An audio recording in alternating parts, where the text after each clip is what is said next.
संगम के किनारे आखिर क्यों लेटे हैं हनुमान जी? हनुमान जी यानी चमत्कार का दूसरा नाम।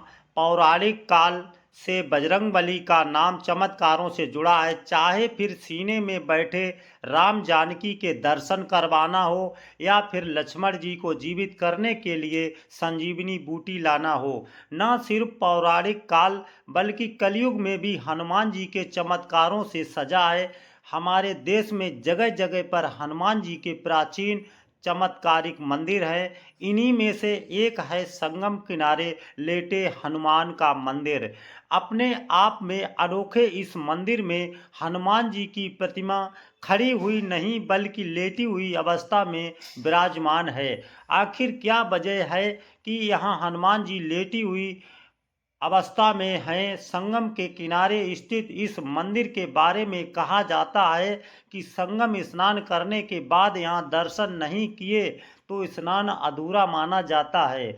आइए जानते हैं क्या हनुमान जी की इस प्रतिमा का रहस्य और कैसे हुई इस मंदिर की स्थापना।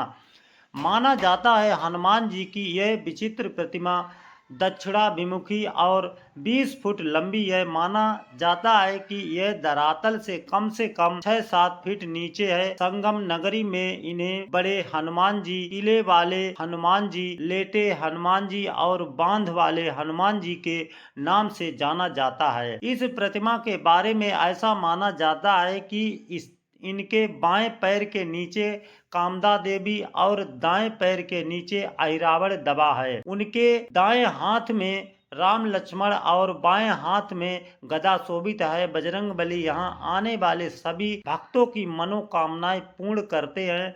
यहाँ के बारे में ऐसा कहा जाता है कि लंका पर जीत हासिल करने के बाद जब हनुमान जी लौट रहे थे तो रास्ते में उन्हें थकान महसूस होने लगी, तो सीता माता के कहने पर वह वहां संगम के तट पर लेट गए। इसी को ध्यान में रखते हुए यहाँ लेटे हनुमान जी का मंदिर बन गया। यह मंदिर कम से कम 600-700 वर्ष पुराना माना जाता है। बताते हैं कि कन्नौज के राजा के कोई संतान नहीं थी। उनके गुरु ने उपाय के रूप में बताया, हनुमान जी की ऐसी प्रतिमा निर्माण करवाइए जो राम लक्ष्मण को नागपाश से छुड़ाने के लिए पाताल में गए थे।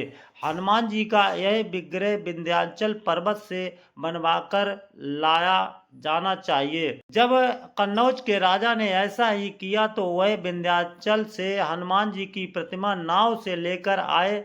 तभी अचानक से नाव टूट गई और यह प्रतिमा जलमग्न हो गई। राजा को यह देखकर बेहद दुख हुआ और वह अपने राज्य वापस लौट गए। इस घटना के कई वर्षों बाद जब गंगा का जल स्तर घटा तो वहां धूनी जमाने का प्रयास कर रहे राम भक्त बाबा बालगिरी महाराज को यह प्रतिमा मिली। फिर उनके बाद वहां के राजा द्वारा मंदिर का निर्माण करवाया गया। प्राचीन काल में मुगल शासकों के आदेश पर हिंदू मंदिरों को तोड़ने का क्रम जारी था, लेकिन यहाँ पर मुगल सैनिक हनुमान जी की प्रतिमा को हिला भी न सके।